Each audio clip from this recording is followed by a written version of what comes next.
we talk about mental health and talk about awareness. I have a lot of faith in millennials. Do you? Well, I'll say this much about what I've observed. Millennials have a more open, more accepting, and a more ready to receive and I can say adaptable mindset than previous generations have had, because the previous generations have had a lot of expectation imposed upon them. A typical example is, you get married at a certain age, you have 2.4 kids, you have your home, you have your mortgage, you have whatever.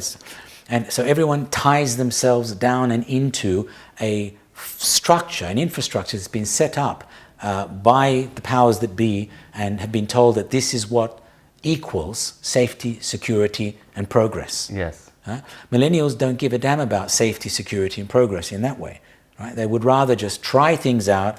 They're happy to rent homes, rent cars, rent phones, rent whatever, as long as they get a lot of experience. So there's a lot more open-mindedness.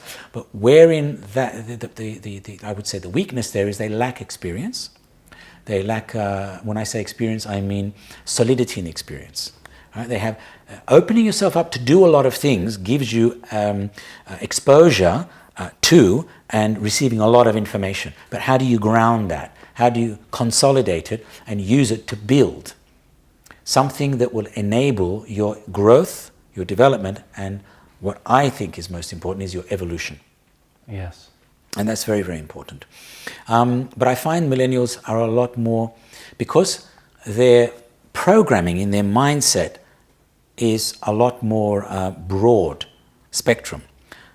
Because they've used computers since they were children.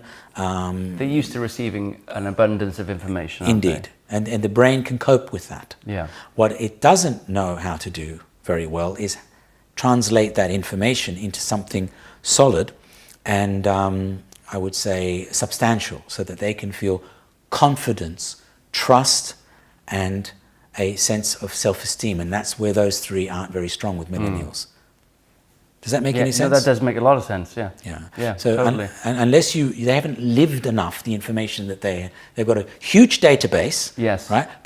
So that's all the content, but they don't necessarily know the context.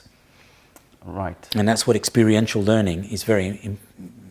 It's the key to all the work that I do. It's the foundation of it is experiential learning. Is it a concentration issue as well, that they can't really stick with one thing for a long period of time? Exactly what we said before. So their nervous system is accustomed to picking up lots of information, and they haven't done a practice to actually ground it, so that it becomes something, it becomes a part of them and not extraneous to them. It's almost as if their thoughts, their memories, etc., are in a cloud. Just like you put all the information up into a cloud, not in their hard drive. It's almost outside of them. Yeah. It hasn't found its way into their personal hard drive, so it forms a part of their personal being, their personal computer.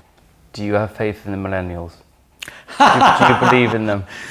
I would say I'd like to work with a lot more. They need your help. Well, I'm very I think everybody needs your help.